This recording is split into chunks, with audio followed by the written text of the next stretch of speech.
இதாவே நல்ல ஆண்டவரே, ஆசீர்வதிக்கப்பட்டதான நாளுக்காக நன்றியோடு நாங்கள் துதிக்கிறோம், சொத்திரிக்கிறோம். இந்த நாளையில் கூட ஆண்டவரே, இந்த ஆன்லைன் நிகழ்ச்சிக்காக வேண்டிக் கொடுக்குறையா. இது பலத்தினாலும் அல்ல, பராக்கிரமத்தினாலும் அல்ல ஆண்டவர், இப்படி கிருபையினாலே ஆக கெடுவதையா. பார்க்கிற கேட்கிற மக்களுக்கு ஆசீர்வாதமாக இருக்கட்டும். அவருடைய வாழ்க்கையில் எந்த நோக்கத்தோடு இதை பார்க்கிறார்களோ, எந்த வாஞ்சியோடு பார்க்கிறார்களோ, என்ன தேவையோடு பார்க்கிறார்கள், அவர்களுக்கு அதை வாய்க்க பண்ணுங்க ஆண்டவரை. நாமத்தை மயப்படுத்தையா. இந்த பயங்கரமான நாட்களில், இந்த பொல்லாத கொலை நோய் காலங்களில் ஆண்டவரை, துயரத்தோடும் வேதனையோடும் எப்பொழுது என்ன நடக்கும் என்று பயந்து கொண்டிருக்கிற தேசத்து மக்களுக்கு, எல்லா தேவ பிள்ளைகளுக்கும் ஆண்டவரை நீர் உதவியாக இருமையா. எல்லா தீங்குக்கும் விலை காத்து கொள்ளுங்க. நாமத்தை மயப்படுத்தையா. ஆசீர்வதிங்க. இந்த வார்த்தைகள் எல்லாருக்கும் ஆசீர்வாதமாக இருக்க கிருபதாரும், ஜீவனை கொடுக்கிற வார்த்தையாகவும் சுகத்தை கொடுக்கிற வார்த்தையாகவும் இருக்க உதவி செய்யுங்க. இயேசு கிறிஸ்து நாமத்தில் நல்ல பிதாவே, ஆமென். கர்த்தருடைய பரிசுத்த நாமத்துக்கு சோத்திரம் உண்டாட்டும். இந்த நாளில் கூட விசேஷமாக ஜேசிபிஎஃப் சபையின் மூலமாக இந்த ஆன்லைன் நிகழ்ச்சியை ஏற்பாடு பண்ணுகிற அருமையான பிள்ளைகள்,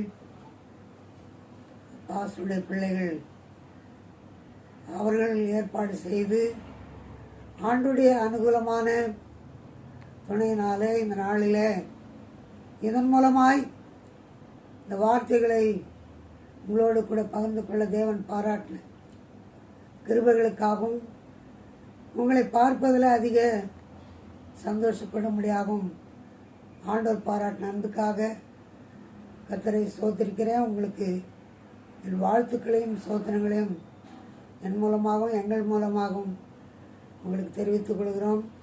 கர்த்தர் உங்களை ஆசீர்வதிப்பார். இந்த நாளில் கூட விசேஷமாய் கடைசி கால எச்சரிப்புன்னு சொல்லி முன்னுரையாக சில வார்த்தைகளை சொல்லி, அதற்கு பிறகு உயர்த்தும் தேவன் என்ற தலைப்பில் உங்களோடு கூட நான் பேச இருக்கிறேன். கர்த்தர் அதை உங்களுக்கு ஆசீர்வாதமாக்கி தருவாராக.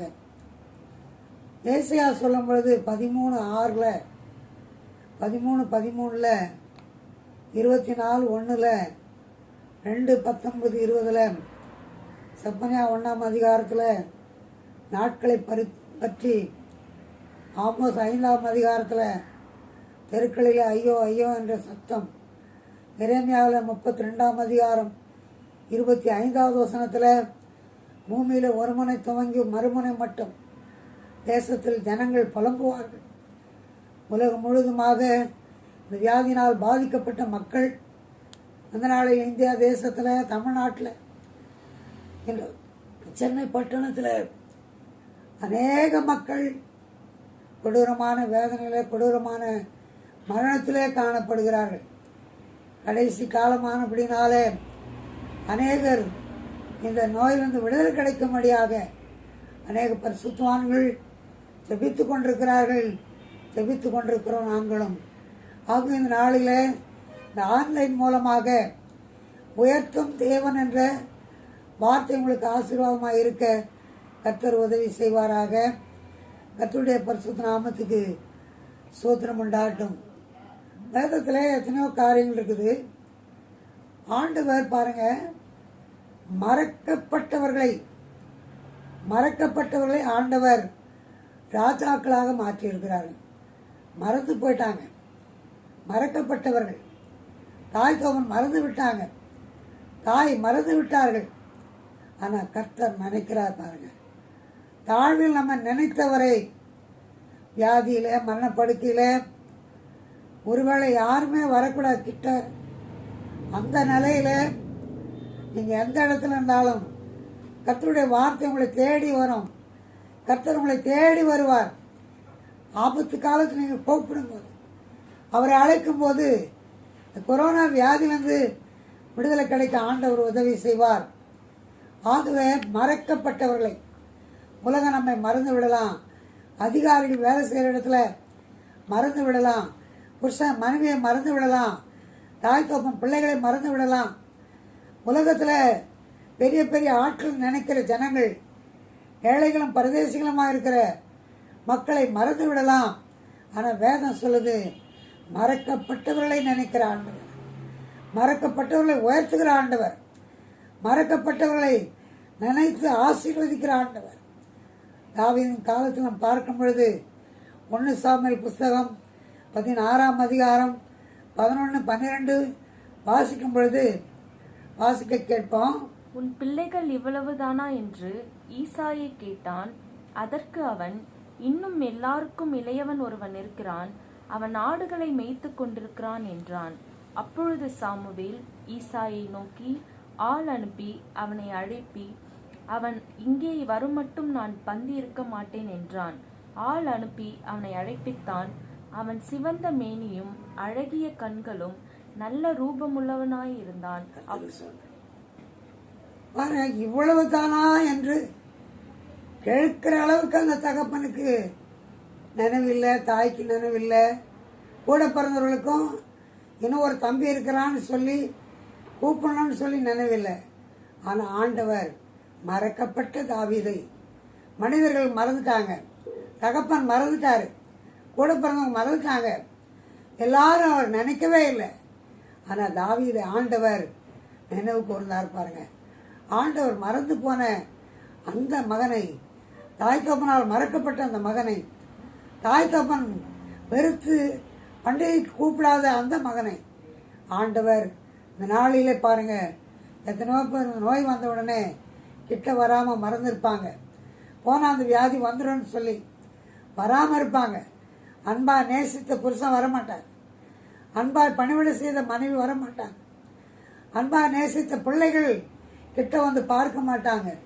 இப்படிப்பட்ட கொள்ளை நோயிலும் கூட நீங்கள் ஆண்டவரை அழைக்கும் போது, ஆண்டவர் நோக்கி கூப்பிடும் போது, ஆண்டவரை நோக்கி கெஞ்சும் பொழுது ஆண்டவர் உங்களுக்கு அந்த வியாதியில் கடந்து வந்து எந்த இடத்துல இருந்தாலும், எந்த நிலையில் இருந்தாலும், எந்த நிலையில் நீங்கள் முடியாது என்று டாக்டர்கள் சொல்லி இருந்தாலும் ஆண்டவர் சோம் கொடுத்து ஆசீர்வதிக்க வல்லவர். சாரல் நவரோஜி இஸ்லாம் பட்டணத்துக்கு போகும்பொழுது பைபிள் காலேஜ் படிக்கணும்னு போனாங்க. அவங்க ஆர்கனைஸ்லேருந்து போகிறாங்க. ஆனால் அம்மா வந்து வழி விட்டு அனுப்புவாங்கன்னு நினச்சாங்க.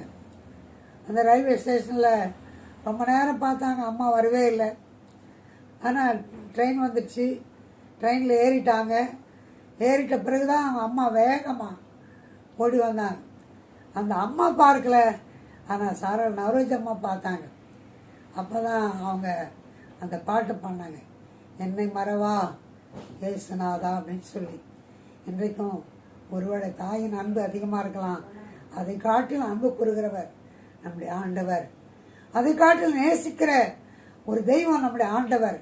கொள்ளை நோயை அப்புறப்படுத்தி, கொள்ளை நோயிலிருந்து விடுவித்து, கொள்ளை நோயிலிருந்து உனக்கு ஆயுசை கொடுத்து, கொள்ளை நோயிலிருந்து உன்னை காப்பாற்றி உயர்ந்த நிலையில் வைக்க அவர் வல்லவராக இருக்கிறார்.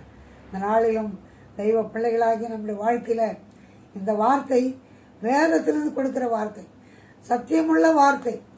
இதை பற்றி கொள்கிறவர்கள் யாராக இருந்தாலும், எப்படிப்பட்டவர்களாக இருந்தாலும், இதுவரைக்கும் இயேசு கிறிஸ்துவின் அன்பை அறியாதவர்களாக இருந்தாலும், அப்படி சிலுவை பாடுகளை அறியாத மக்களாக இருந்தாலும், ஆடு மேய்த்து கொண்டிருந்த, தாய் தகப்பனால் மறக்கப்பட்ட, தாய் தகப்பனால் ஒதுக்கப்பட்ட, நினைவில்லாமல் விட்டுவிட்ட அந்த மகனை கர்த்தர் நினைவு கூர்ந்து தாழ்வில் நினைத்து, இஸ்ரவேலோ என்னால் மறக்கப்படுவதில்லை என்று சொன்ன ஆண்டவர் இன்றைக்கும் இந்த வார்த்தை கேட்கிற உங்களை, இந்த வார்த்தையை கேட்டு ஆண்டுடைய உதவியை கேட்கிற உங்களுக்கு ஆண்டவர் சகாயம் பண்ண அவர் வல்லவராக இருக்கிறார்.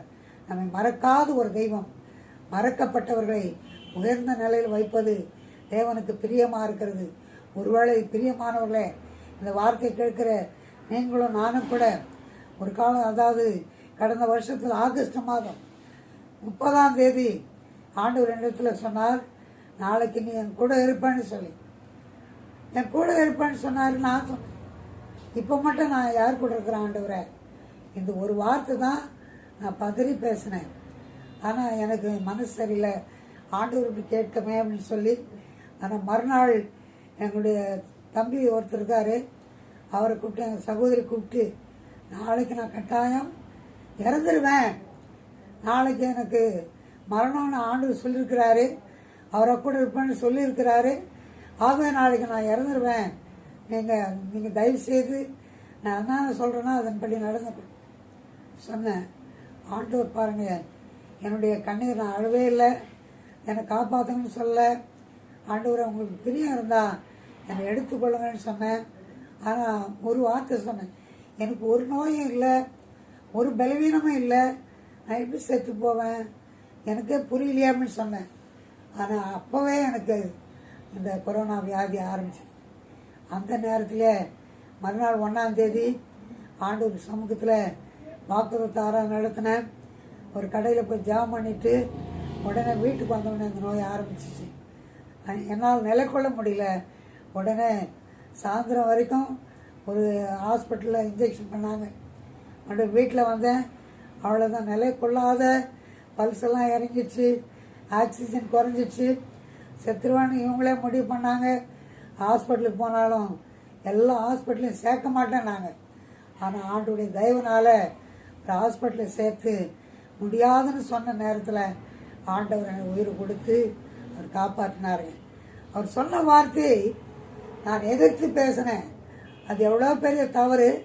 ஆனால் ஆண்டவர் இப்போ மட்டும் நான் யார் கூட இருக்கிறேன், உங்கள் கூட தானே இருக்கிறேன், நீங்கள் என் கூட தானே இருக்கிறீங்க, இது சொன்னதை தான் இன்றைக்கும் நான் மனவேதனைப்பட்டு, ஆண்டவர் இப்படி நான் பேசியிருக்கக்கூடாது, நான் பேசுனதுனால எவ்வளோ நான் அனுபவிச்சுட்டேன், ஆண்டவரை எனக்கு இரக்கம் காட்டியிருக்கீங்க, இப்போ கொடுத்துருக்கிற ஜீவனை உங்களுக்காக இன்னும் அதிகமாய் வேலை செய்து சேவை செய்து ஜெபித்து அநேக மக்களுக்கு ஆதரவாக இருப்பேன்னு சொன்னேன். தாவீது தாய் தோப்பம் மறந்துட்டாங்க, அது சொல்கிறார், என் சகோதரர்கள் கூட எனக்கு சத்ருவாக இருக்கிறார்கள் என்று. ஆனாலும் தேவ பிள்ளைகளே, இந்த வார்த்தை கேட்குற நீங்கள் ஒருவேளை உலகத்தில் எல்லாரும் மறந்துருக்கலாம், மறவாத ஒரு தெய்வம் அவர் தான் இயேசு கிறிஸ்து. நம்முடைய வேதனைகளுக்காக, நம்முடைய வியாதிக்காக, நம்முடைய பாவங்களுக்காக, நம்முடைய அக்கிரமங்களுக்காக ஆண்டவர் சிலுவையில் பலியாகி 3ஆம் நாள் உயிரோடு இழந்தார். இதை தியானிக்கிற தேவ பிள்ளைகள் மறக்கப்பட்டவர்களை உயர்த்துகிற ஆண்டவர். மறந்து போனது மனிதர்களாக இருக்கலாம், ஆனால் நினைவு கூறுவது ஆண்டவர். மறக்கப்பட்டவர்களை ஆண்டுடைய நாமத்துக்கு மகிமையாக உயர்த்துகிற தெய்வம். 40வது சங்கீதம் 17வது வசனத்தில், சங்கீதம் 40:17 நம்ம வாசி கேட்போம்.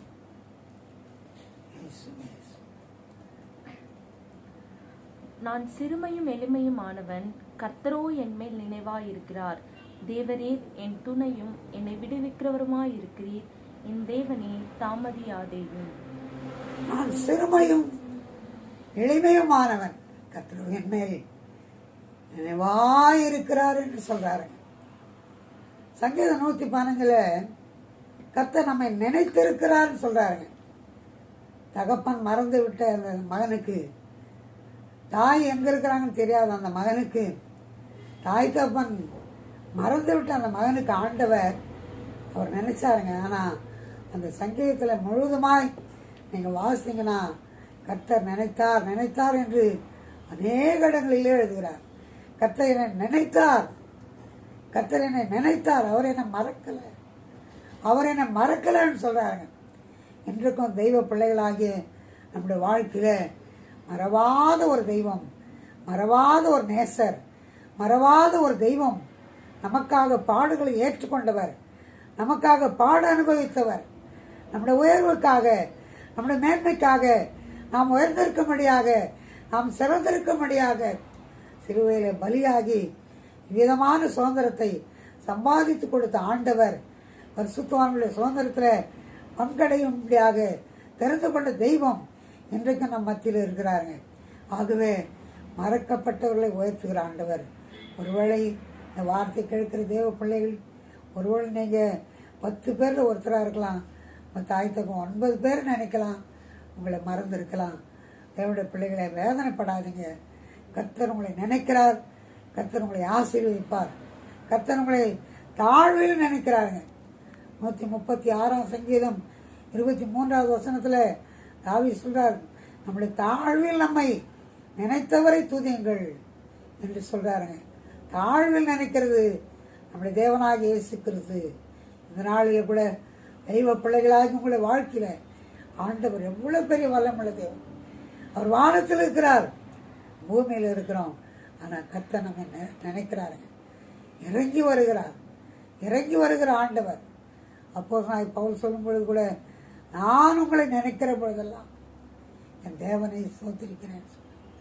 ஒரு ஊழியக்காரருக்கு அவ்வளோ பெரிய பாரம் இருக்குமானா, இந்த உலகத்தை படைத்து அண்ட சராசரங்களை படைத்த ஆண்டவர் இன்றைக்கும் உங்களையும் என்னையும் நினைக்கிறதுனால தான் ஆண்டுடைய கிருபை, அவர் நினைவில் இருக்கிற ஆசீர்வாதம் சொல்ல முடியாதது.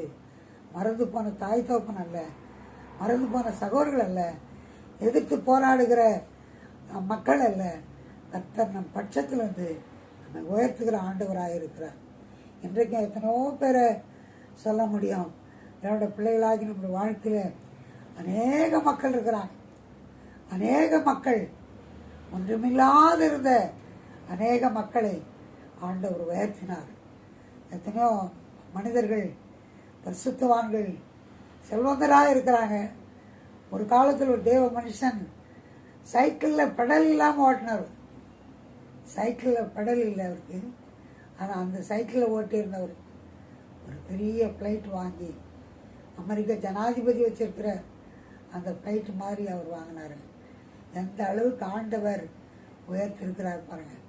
வேதம் சொல்லுது, 1 சாமுவேல் 2ஆம் அதிகாரம் 8வது வசனத்தில், 1 சாமுவேல் புஸ்தகம் 2ஆம் அதிகாரம் 8வது வசனத்தில் ஆண்டவர் இவ்விதமாக எழுதுகிறாரு.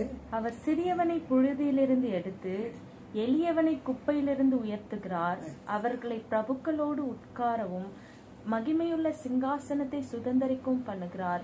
பூமியின் அஸ்திபாரங்கள் கர்த்தருடையவைகள், அவரே அவைகளின் மேல் பூச்சக்கரத்தை வைத்தார். கர்த்தருடைய பரிசுத்த நாமம் சோதனம். சிறியவனை புழுதியிலிருந்து எடுத்து எளியவனை குப்பையிலிருந்து உயர்த்துகிறது. இன்றைக்கும் சொல்லப்போனால் ஆண்டுடைய பிள்ளைகளாகிய எனக்கு சொந்தமாக வீடு இருந்தது, எல்லாம் அப்பா அம்மா எல்லாம் இருந்தாங்க. ஆனாலும் நான் ஊழியத்து நிமித்தமாக வந்த இடங்களில் பட்ட பாடுகளை சொன்னால் அது நீங்கள் பார்க்குற உங்களுக்கு கூட கண்ணீர் தான் வரும். பட்ட பாடுகள் கொஞ்சமல்ல, பட்ட பாடுகள் கொஞ்சமான வேதனை இல்லை. ஒருவேளை சாப்பாட்டு கூட வழி இல்லாமல் இருந்த இந்த நேரையை தான் ஆண்டவர் தெரிந்து கொண்டார்.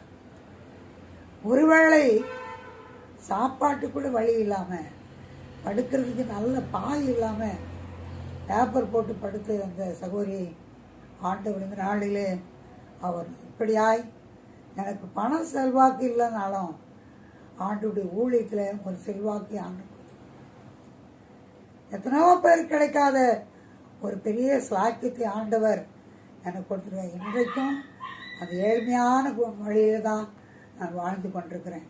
இன்றைக்கும் என்னுடைய வீட்டை, இந்த ஆலயத்தை கட்டுறதை பார்த்தா நிறைய பேர் கேட்பாங்க, உங்களுக்கு ரொம்ப வசதியாக நீங்கள், ரொம்ப பணக்காரா நீங்கள் இன்னொரு காரில் தான் போகிறீங்களா அப்படிலாம் சொல்லுவாங்க. ஆனால் இன்றைக்கும் தேவனுடைய பிள்ளைகளாகி நீங்கள், இந்த வார்த்தை உண்மைக்கு உண்மையானது.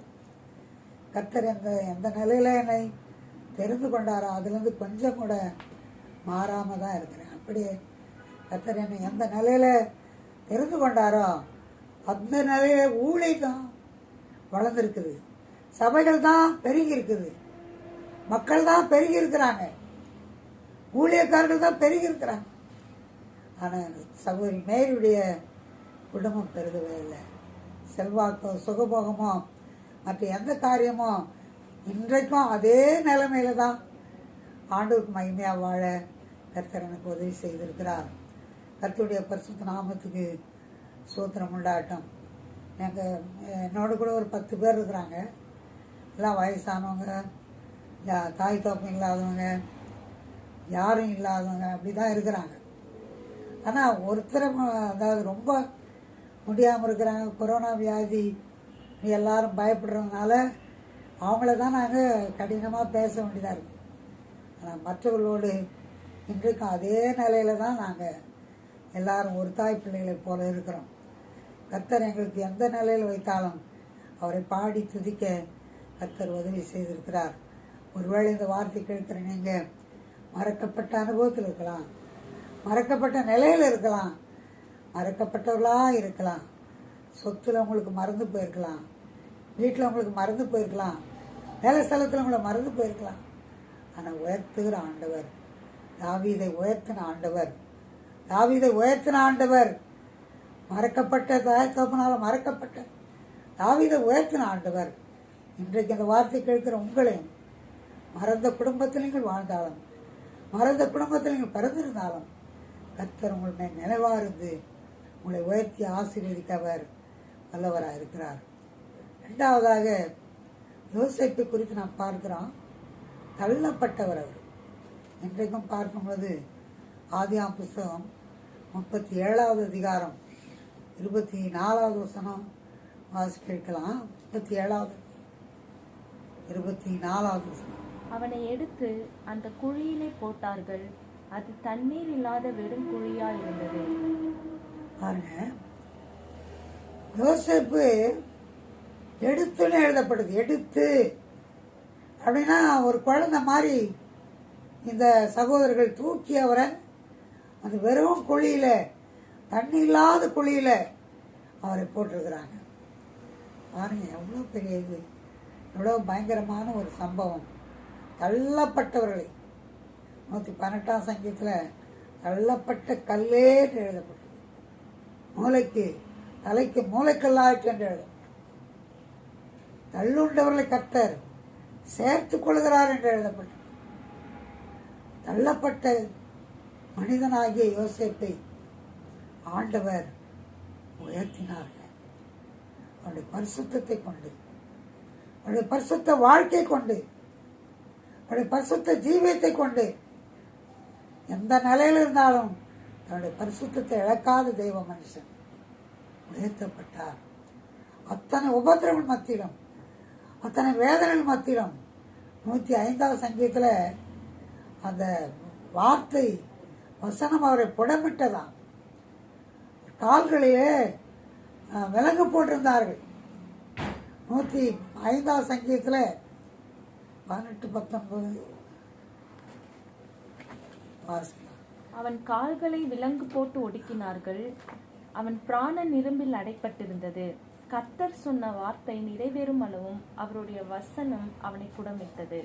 எவ்வளவு அருமையா பாருங்க, அந்த வசனம் அவரை குடமிட்டது என்று எழுதப்பட்டது. எவ்வளோ பெரிய பரிசுத்தவான், தன்னை பரிசுத்தமாக காத்து கொண்டாருங்க. தாவீது எத்தனை உபத்திரத்தில் துதிக்க பழகின ஒரு தேவ மனுஷன், ஜெபிக்கிற ஒரு தேவ மனுஷன், மறக்கப்பட்ட சூழ்நிலையில ராஜாவாக மாற்றினார். இஸ்ரேல் நாட்டின் ராஜாவாக, 2வது ராஜாவாக, சவுலுக்கு அடுத்தபடியாக ராஜாவாக, எனக்கு அடிக்கடி தாவீதின் குமாரனே, தாவீதின் சிங்காசனத்தை உடையவரே, ஆண்டவர் தாவீதின் சந்ததி, ஈசாயின் பேர் தாவீதின் குமாரன் என்ற வார்த்தையை நாம் பார்க்கும் பொழுது எத்தனையாய் தாய் தோப்பன் மறந்திருந்தாலும் கர்த்தர் அவர் பேருக்கு முன்னாடி அவர் ஒரு தகப்பனாய் போட்டுக்கொண்டார்கள். தாவீது ஆண்டவராக இயேசு கிறிஸ்துக்கு தகப்பனாய் இருந்தார். தாவீதின் சிங்காசனத்தை உடையவர் என்று எழுதப்பட்டிருக்குது. இன்றைக்கும் தேவ பிள்ளைகளாகிய நம்முடைய வாழ்க்கையில் துதிக்கிற தாவீது, தாய் தகப்பன் மறந்திருந்தாலும் எந்த நேரமும் காலையில் நமக்கு நேரே வந்து ஆயத்தமாகி காத்திருப்பேன்னு சொன்னார். காலைதோறும் ஆண்டுடைய கிருபைக்காய் காத்திருந்த தேவ மனுஷன். 89ஆம் சங்கீதத்தில் உண்மை உள்ள தேவ மனுஷன். இப்படிப்பட்ட தாவீதை ராஜாவாக மாற்றி உயர்த்தினார். யோசேப்பு தம்முடைய பரிசுத்தத்தினாலே, பரிசுத்த வல்லமையினாலே இன்றைக்கும் பரிசுத்தவான்களுக்கு ஒரு சுதந்திரங்க தான் பரலோகம். இன்றைக்கு உலகத்தில் நிலத்துக்காக, பணத்துக்காக, நல்ல வருமானத்துக்காக எதை வேணாலும் செய்யலாம். ஆனால் பரிசுத்தத்துக்காக, பரிசுத்தத்தை விட்டு கொடுக்காத, பரிசுத்தத்தினால பரலோகத்துக்கு சுதந்திரவாளிகளாய் மாற கர்த்தர் உதவி செய்வாராக. கர்த்தருக்கு சோத்திரம். நாளில் ஆண்டுடைய பிள்ளைகளாகிய நம்முடைய வாழ்க்கையில் நமக்கு கொடுக்கப்பட்ட பரிசுத்தத்தை காத்துக்கொள்ள வேண்டும். ஒரு உயர்வு இருக்குதுன்னு சொன்னால் பரிசுத்தத்துக்கேற்ற ஒரு உயர்வை ஆண்டவர் வைத்திருக்கிறார். பரலோக வாழ்வு பரிசுத்தத்தினால் கிடைக்கிற ஒரு வாழ்வு. பரலோக வாழ்வு பரிசுத்தத்தினால் சம்பாதிக்கிற ஒரு வாழ்வு. வேதம் சொல்லுது, வெளிப்படுத்தல் விசேஷம் 5ஆம் அதிகாரம் 8வது வசனத்திலையும், வெளிப்படுத்தல் 8:3வது வசனத்திலையும் ஆண்டவர் சொல்லுகிற வார்த்தை வாசிக்க கேட்போம். அந்த புஸ்தகத்தை அவர் வாங்கின போது அந்த 4 ஜீவன்களும் 24 மூப்பர்களும் தங்கள் தங்கள் சுரமண்டலங்களையும் பரிசுத்தவான்களுடைய ஜபங்களாகிய தூப வர்க்கத்தால் நிறைந்த பொற்கலசங்களையும் பிடித்துக்கொண்டு ஆட்டுக்குட்டியானவருக்கு முன்பாக வணக்கமாய் விழுந்து, தேவரீர் புஸ்தகத்தை வாங்கவும் அதன் முத்திரைகளை உடைக்கவும். அந்த ஜபத்தை, அந்த பரிசுத்தவானுடைய ஜபத்தை, அதே 8:3 அதான் வரும். பரிசுத்தவானுடைய ஜபத்தை முகர்ந்து கொள்கிற ஆண்டவர், முகர்ந்து கொள்கிற ஆண்டவர். இன்றைக்கும் சாத்தான் எழும்புவானா, சத்துருவனுக்கு விரோதமாக எழும்புவானா, சத்துரு எந்த வகையில் தந்திரமாய் நுழைய நினைப்பானால் பாடல் இல்லை, கொடுக்கிற காணிக்கல் இல்லை, நீ செய்கிற அதாவது பாட்டு பாடி தேவனை மகிமைப்படுத்துறது அவர் மகிமைப்படுவதற்காக. ஆனால் ஜபத்தில் சாத்தான் அந்த அடியோடு அக்கினியினால் சுட்டரிக்கப்படுவது அந்த முழங்காலில் தான். ஜான் நாக்ஸ் ஸ்காட்லாந்து தேசத்தில் இரவெல்லாம் பணியில் உட்காந்து ஜெயிப்பாராம். காரணம்னு சொன்னால் அந்த நாட்டை ஆண்டு கொண்டத ரெடி மேரின்னு சொல்லி பொல்லாத மனுஷியாகி அவளுடைய கோண புத்தியும் கோணலான எண்ணங்களை வாய்க்காமல் போக செய்ய வாலிபனாகிய ஜான் நாக்ஸுடைய ஜபம். அந்த முழங்கால், அந்த அம்மா சொல்வாளாம், எந்த அணுகுண்டுக்கு நான் பயப்பட மாட்டேன், எப்படிப்பட்ட துப்பாக்கி வந்தாலும் நான் பயப்பட மாட்டேன், ஆனால் ஜான் நாக்ஸுடைய முழங்காலுக்கு நான் பயப்படுறேன்னு சொல்வாளாம். இன்றைக்கும் உயர்வு, இன்றைக்கும் மேன்மை, இன்றைக்கும் பெருமை, இன்றைக்கும் வாழ்வில் உயர்வு வேணும்னா இந்த வாழ்க்கையில் பரிசுத்தம் காணப்பட வேண்டும். எபேசியர் நிருபத்துக்கு அப்போஸ்தலனாகிய பவுல் எழுதுகிறாருங்க. எபேசியர் 1:12 நாம் வாசிக்கும் பொழுது 1ஆம் அதிகாரம் 12வது வசனத்தில்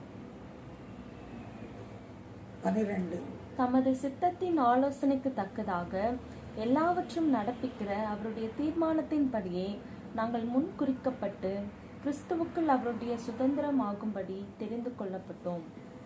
சுதந்திரமாகும்படி கிறிஸ்துக்குள்ளே சுதந்திரமாகும்படினா சுதந்திரம் என்று சொல்லும்போது பரலோகத்துக்கு சொந்தக்காரர்கள். இன்றைக்கும் பரலோகத்துக்கு சொந்தக்காரர்களாய் இருக்க வேண்டும் என்று சொன்னால் பரிசுத்த அந்த வாழ்க்கை, பரிசுத்த ஜெப வாழ்க்கை, பரிசுத்த உள்ளந்திரியத்தில் இருக்கிற உள்ளான மனிதன் பரிசுத்தினால பூரணப்பட்ட தேவ பிள்ளையா இருந்து சுதந்திரிக்க வேண்டிய நாட்டாகிய பரலோகத்தை நாம் சுதந்திரித்துக் கொள்ள வேண்டும். இந்த உலகத்திலே அமெரிக்க தேசத்தில் இருந்த பெரிய பெயர் பெற்ற ஊழியக்காரராகிய பில்லி கிரஹாம் ஒரு முறை சீனா நாட்டுக்கு போகும்பொழுது அங்கே யாராவது இருக்கிறாங்களா, ஜபம் நடத்துகிறவங்க யாராவது இருக்கிறாங்களா அப்படின்னு கேட்டாராம். அவர் கேட்ட உடனே இங்கே யாரும் இல்லை ஐயா, ஒரே ஒரு அம்மா, ஒரு சகோதரி ஜபம் நடத்துகிறாங்க, மேலே இல்லை பூமிக்கு அடியில் நடந்து கொண்டிருக்குதுன்னு சொல்லி. அப்போ அவங்கள நான் பார்க்கணுன்னாரா. பார்க்கணுன்னு சொன்ன உடனே அந்த பிலிகிராம் கூட்டிகிட்டு போனாங்க. போகும்பொழுது அந்த வாசலில் கால் வைக்கும் போதே, வாசலில் கால் வைக்கும் போதே பாருங்க அப்படியே விழுந்துட்டாராம். அவ்வளோ வல்லமையான தேவனுடைய பிரசன்னம் அக்கறையாய் அவரை அப்படியே தள்ளிட்டுக்கலாம். எவ்வளோ பெரிய ஊழியக்காரர். அவர் எடுத்த உடனே ஆண்டுடைய சிலுவை பற்றி தான் பேசுவாருங்க. எனக்காக இயேசு கிறிஸ்து சிலுவையில் பலியானார் சொல்லும் பொழுது அந்த ஒரு வார்த்தையிலே லட்சக்கணக்கான ஜனங்கள் கூடுவாங்கன்னு சொல்லுவாங்க. இன்றைக்கும் அந்த சிலுவையின் மூலமாக சம்பாதித்து கொண்டது தான் சுதந்திரம். அந்த சுதந்திரம் தான் பரிசுத்தவானுடைய பரலோக வாழ்வு. அந்த வாழ்வில் இறுதியாய் பரிசுத்தமாய் வாலிபோயதில் காணப்பட்ட யோசேப்பு அந்த எகிப்து நாட்டில் ஒரு பெரிய பதவியில் உட்கார்ந்தாருங்க. இன்றைக்கும் நீங்கள் உயர்த்தப்படணும்னா தேவன் உங்களை உயர்த்த வேண்டும் என்றார். உயர்த்தி மேன்மைப்படுத்தி பூமியில் உள்ள உயர்ந்த இடங்களில் உங்களை ஏறிக்க செய்வேன்னு சொன்னார். 58ஆம் அதிகாரம் ஏசியாவில்.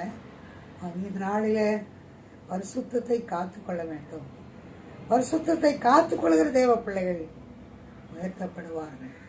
பரிசுத்தத்தில் காணப்படுகிற தேவ பிள்ளைகள் உயர்த்தப்படுவார்கள்.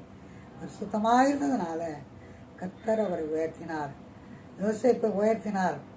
இன்றைக்கும் நம்முடைய வாழ்க்கை ஆரம்பத்தில் ஒன்றுமில்லாமல் இருக்கலாம், எதுவும் இல்லாமல் இருக்கலாம், ஒருவேளை படிப்பு இல்லாமல் இருக்கலாம், ஒருவேளை பேசுகிற திறமை இல்லாமல் இருக்கலாம், எதுவுமே இல்லாமல் இருக்கலாம். ஆனால் ஆண்டவருடைய பிள்ளைகளாகி நீங்கள் அந்த நாளில் உங்களுக்கு கொடுக்கப்பட்ட பரிசுத்தத்தை காத்துக்கொள்ளும்போது கர்த்தர் உங்களை உயர்ந்த இடங்களில் இருக்கும்படி செய்வார். மேன்மைக்கு முன்னானது தாழ்மை, பூமியில் உள்ள சகல ஜாதிகளிலும் உன்னை மேன்மையாக வைப்பேன்னு சொன்னார். அவை மேன்மையாக வைப்பார். இன்னும் ஒரு சின்ன வார்த்தை மட்டும் நான் சொல்லி கடந்து போகிறேன், முடிக்கிறேன். கர்த்தர் ஆசீர்வதிப்பார்.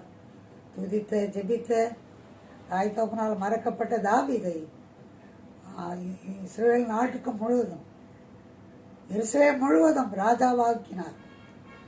பரிசுத்த வாழ்க்கை வாழ்ந்து ஜெயிலில் இருந்தாலும் ஆழ குழியில் 80 அடி 60க்கு மேலே இருக்குன்னு சொன்னாங்க அநேக பரிசுத்தவான்கள். அப்படிப்பட்ட ஆழத்தில் போட்டாலும் அவருக்கு பரிசுத்த வாழ்க்கை வாழ்ந்த யோசேப்பை ஆண்டவர் எகிப்திலே அவர் சொல்லும் பொழுது, யோசேப்பு பார்வோனுக்கு நான் கர்த்தனாகவும் இருக்கிறேன். எவ்வளோ பெரிய வார்த்தை பாருங்க. அந்த அளவுக்கு ஆண்டவர் பரிசுத்தத்தை காத்து கொண்டார். உங்களுக்கு உயர்வு வேண்டும்னா, நீங்கள் உயர்த்தப்படணும்னா, செல்வாக்கா வாழணும்னா தாவீதை போல மறக்கப்பட்டிருக்கலாம், யோசேப்பை போல பரிசுத்த அதான் தன்னுடைய சொந்தக்காரர்களாலே சகோதரர்களாலே கைவிடப்பட்டவர்களாக இருக்கலாம். ஆனால் அவங்க பரிசுத்தத்தை காத்துக்கொள்ளும்போது உயர்ந்த இடத்துல அன்று வைத்து உங்களை ஆசிரியப்பார். கர்த்தருடைய பரிசுத்த நாம ஸ்தோத்திரம். 3வது, கொலை செய்தவனை உயர்த்தினார் ஆண்டவர், பேசக்கூடாதவனை உயர்த்தினார். மோசேயை ஆண்டவர் உயர்த்தி ஆசீர்வதித்தார். மோசே சொல்கிறார், எத்தனையோ சொல்கிறார். நான் அதிகமாக அந்த வார்த்தைகளை சொல்ல, அதாவது யாத்திரா புஸ்தகம் 4ஆம் அதிகாரம் 10 வாசிக்கும் பொழுது நான் வாய் மந்தனாவும் திக்குவாயும் உள்ளவன் சொல்கிறாரு. ஆனால் கர்த்தர் அவரை கொண்டு எல்லாம் 1:46 வாசிக்கும்போது 6,03,550 பேரை நடத்தினார். ஒரு இடத்துல 20 லட்சம் ஜனங்களை நடத்தினார். இப்படிப்பட்ட மேன்மையை அவருக்கு எப்படி கிடைத்ததுன்னு சொன்னால், இன்றைக்கும் தேவ பிள்ளைகளாகிய நாம் ஆண்டுடைய சமூகத்தில் ஒருவேளை நம்முடைய அவயங்கள் அழகில்லாமல் இருக்கலாம், ஒன்றுமில்லாமல் இருக்கலாம். எல்லாரும் விரும்பத்தக்க அழகுள்ள தேவனாகிய கர்த்தர் நமக்காக அழகில்லாதோராய் மாறினார். நம்முடைய அழகு இல்லை, நம்முடைய படிப்பு இல்லை, நம்முடைய அதாவது குணங்கள் அல்ல, தேவன் பிரியப்படுகிற வாழ்க்கை, தேவன் பிரியப்படுகிற நடத்தை, தேவன் பிரியப்படுகிற காரியங்கள். 12ஆம் அதிகாரத்தில் ஆண்டவர் அவரை பற்றி சொல்லும்போது, வீடெங்கும் சாந்த குணம் உள்ளவனும் உண்மை உள்ளவனமாக இருந்தான்னு சொல்றார். இன்றைக்கும் தேவ பிள்ளைகளாகி நம்ம வாழ்க்கையில் ஒருவேளை அத்தனாவும் திக்குவாயமாக இருந்தாலும் கர்த்தர் நம்ம எடுத்து உபயோகிக்கும் போது அந்த வார்த்தை கீழ்ப்படிவோமானால் கர்த்தர் நம்மை உயர்ந்த ஸ்தானத்தில், மோசே அவரை கொண்டு 10 அதிசயங்களை எப்பவுமே அந்த எகிப்திலே நடத்தினார். பேசக்கூடாதவர் தான், ஆனால் அப்படி செய்தாருங்க. கர்த்தருடைய பரிசுத்த நாமத்துக்கு சூத்திரம் உண்டாட்டும். தேவ பிள்ளைகளாகி நாம் நாளில் என்னால் பேச முடியாது, என்னால் பாட முடியாது சொல்லலாம், ஆனால் ஜெபிக்க முடியும். என்னால் ஒன்றை செய்ய முடியாது, ஆனால் ஜெபிக்க முடியும். தேவ பிள்ளைகளே, நாளையில 40 நாள் 3 தடவை உபவாசித்து அந்த மக்களுக்காக போராடி ஆண்டு சமூகத்தில் ஜெயம் பெற்றவர். அவருக்கு உள்ளே இருந்த அந்த உண்மையும் சாந்த குணம்தான் அவரை தேவனுக்குள்ளாக உயர்த்தும்படியாய் செய்தார். நான் துக்குவாயின்னு சொன்னாவே ஒரு வார்த்தையும் சரியாக பேச மாட்டாங்க. ஆனால் அவரை கொண்டு தான் 6,3550 பேரை அவர் நடத்தினார். சகோதரர்கள் ஆரோன் அண்ணனாக இருந்தாலும் அவருக்கு வாயாக தான் இருந்தார், தலையாக அவர் தான் இருந்தார். என்னுடைய பிள்ளைகளாக உங்களுடைய வாழ்க்கையில் உயர்த்துகிற ஆண்டவர். இன்றைக்கே அந்த செய்தி உங்களுக்கு ஆசீர்வாதமாக இருக்கும் என்று நம்புகிறேன். ஒருவேளை மறக்கப்பட்ட நிலையில் இருக்கலாம், ஒருவேளை சகோதரர்களால் வெறுக்கப்பட்ட நிலைமையில் இருக்கலாம், ஒன்றுக்கும் உதவாத, வாய் சரியில்லை, பேச தெரியல, பேச முடியாத ஆளாக இருக்கலாம். உலகத்தில் எல்லாரும் விரும்புகிற வார்த்தை பேச முடியாத இருக்கலாம். ஆனால் ஆண்டவர் உங்களை கொண்டு தான், உங்கள் மூலமாக தான் உங்கள் குடும்பத்தை ஆண்டவர் உயர்த்துவார். எனக்கு 3 தம்பிங்க, ஒரு தங்கச்சி இருக்காங்க. ஆனால் கடைசி தம்பி பிள்ளைங்க ரொம்ப நல்லா, கடைசி தம்பி மகள் மூத்த மகள் நல்லா படிச்சிருக்கிறாங்க, நல்லா ஆண்டோடைய ஊழியத்தை செய்கிறாங்க, நல்லா பேசுவாங்க. 2வது தம்பியும் அவங்க அப்பாவும் நல்லா பேசுவார், நல்லா ஊழியம் செய்கிறாங்க, குடும்பமே ஊழியத்தில் இருக்கிறாங்க. எல்லாரையும் ஆண்டவர் உபயோகப்படுத்துகிறார். ஆகவே எனக்கு நான் அதிகமாக படிக்காத ஆள், ஆனாலும் தேவனுடைய நாமத்துக்கு மகிமையாய் ஆண்டவர் என்னை அவருடைய கருத்தில் வைத்திருக்கிறார். இன்றைக்கும் ஆண்டவர் என்னை அழைப்பாரனா அவர் ராஜ்யத்துக்கு கடந்து போக கர்த்தர் எனக்கு உதவி செய்வார். நானும் மறக்கப்பட்ட நிலையில் இருந்தேன். நானும் ஆண்டுக்கு மகிமையாய் பரிசுத்தத்தை உறுதியாய் பற்றி கொண்டவளாய் ஆண்டவருக்கு மகிமையாக வாழ வேண்டும் என்று வாஞ்சியாக இருந்தேன். கர்த்தருடைய பரிசுத்த நாமத்துக்கு சோத்திரம். இன்றைக்கும் அந்த மோசையை போல அந்த நாளும் திக்குவாயுமாய் இருந்தாலும் ஆண்டோடைய கருத்தில் ஆண்டு ஒரு சிறு துரும்பாக என்னை அவர் கருத்தில் எடுத்து உபயோகித்து வருகிறார். அந்த வார்த்தை உங்களுக்கு ஆசீர்வாதமாக இருக்க கர்த்தர் உதவி செய்வாராக. ஜெபம் பண்ணலாம்.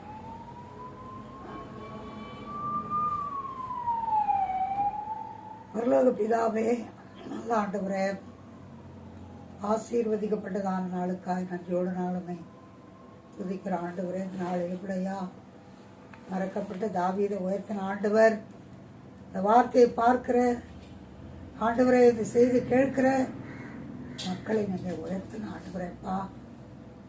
வருமானத்தில் உயர்த்துக, தேவை என்னவோ அதை உயர்த்துங்க ஆண்டவரே. கேட்கும் போதெல்லாம் கொடுக்கிற தேவனப்பா, நீங்கள் கொடுத்தவளை ஆசீர்வதிங்க. செய்தி பார்க்கிறது மாத்திரமல்லையா, நானும் ஒன்றும் அறியாதவள், பேச தெரியாதவள் ஆண்டவரே. ஆனால் உங்களுடைய கருத்தில் வேறு என்னையும் உபயோகப்படுத்த சித்தமுள்ளவராக இருக்கிறதுக்காக நன்றி செலுத்துகிறேன். கருத்தில் கொடுக்குறையா, எங்கெல்லாம் பார்க்கிறார்களோ அங்கெல்லாம் அவருடைய பாரங்களை லகுவாக்குங்க, வியாதியை விலக்கி போடுங்க ஆண்டவரை. அந்த இடத்துல கொரோனா அடியோடு ஒழுங்கு போட்டோம் ஆண்டவரை. எங்கள் தேசத்துக்கு விடுதலை தாங்கப்பா, எங்கள் தேசத்துக்கு விடுதலை தாங்க ஆண்டவரை. மறித்திருக்கிற தேவனுடைய பிள்ளைகளுடைய குடும்பங்களை ஆறுதல் படுத்தி காத்துக்கொள்ளுங்க. ஆறுதலை அளிக்கிற தேவன் ஆறுதலை கொடுத்து ஆசீர்வதிங்க ஆண்டவரை. சகாயம் பண்ணுங்க, பொறுப்படுத்திக் கொள்ளுங்க. கிருபை கூட இருக்கட்டையா, கிருபை கூட இருக்கட்டும் ஆண்டவரை. எல்லாத்தையும் வைக்க விலைக்கு வேண்டாம், என்னுடைய நாமத்தினால ஜெயம் எடுக்கட்டும் ஆண்டவரை. தாழ்விலிருந்து உயர்வை கட்டளை, பெரிய காரியங்களை செய்யுங்க, கேட்பது கொடுத்து உதவி செய்யுங்க, சகாயம் பண்ணி தாங்குங்க ஆண்டவரை. ஆசீர்வதிங்க. இந்த ஆன்லைன் ஆண்டவர் எடுக்க முடியாத உதவியா இருக்கிற தேவ பிள்ளைகளாகியவர்களை ஆசீர்வாதத்தினால் நிரப்பணும் ஆண்டவரை. வருங்காலம் அவர்களுக்கு இன்னும் இடமில்லாத நன்மைகள், ஆசீர்வாதங்கள், பெரிய காரியங்கள் இவர்கள் மூலமாய் ஆண்டவரை காணப்பட உதவி செய்யும். தாய் தகப்பனை ஆசீர்வதியும் ஆண்டவரை. அடையாளோடு கூட எல்லா பிள்ளைகளையும் காத்துக்கொள்ளுங்க, பொறுப்படுத்திக்கொள்ளுங்க. 18 இடங்கள் நடக்கிற சபைகளையும் ஊழியக்காரர்களையும் பாதுகாத்து கொடுங்க, ஆசீர்வதிங்க, பெரிய காரியங்களை செய்யப்பா. நாமத்துக்கே மகிமை இருக்கட்டும். நமக்கே பேரும் புகழும் கீர்த்தியம் மகிமை துதிய சோத்திரம் உண்டாகட்டும். ஆசீர்வாதத்தினால் நிரப்பும், பெரிய காரியங்களை செய்யும். இயேசு கிறிஸ்து நாமத்தில் மரணங்கள் ஒழிந்து போட்டோம். மரணம் என்பதே நடக்காதபடி, எங்கள் தேசத்தில் மரண ஓலங்கள் கேட்காதபடி பாதுகாத்துக் கொள்ளுங்க. இயேசு கிறிஸ்து நாமத்தில் நல்ல பிதாவே, ஆமென். ஆத்துமாவே கர்த்தரை சோதரி, உள்ளமே பரிசுத்தம் சோதரி. ஆத்துமாவே கர்த்தரை சோதரி, அவர் செய்த சகல உபகாரங்களையும் மறவாதே. ஆமென். நம்முடைய கர்த்தராகிய இயேசு கிறிஸ்துவின் கிருபையும் பிதாவாகிய தேவனுடைய பரிசுத்தாவின் ஐக்கியமும் பாதுகாப்பும் ஸ்நேகம் வழிநடத்தலும் ஆசீர்வாதம் இந்த செய்தியை பார்க்கிற கேட்கிற மக்களோடும் இதை எடுத்து கொடுக்குற பிள்ளைகளோடும் இன்றைக்கு சதா காலங்களிலும் கர்த்தருடைய வருகை மட்டும் காப்பார்கள். ஆமென்.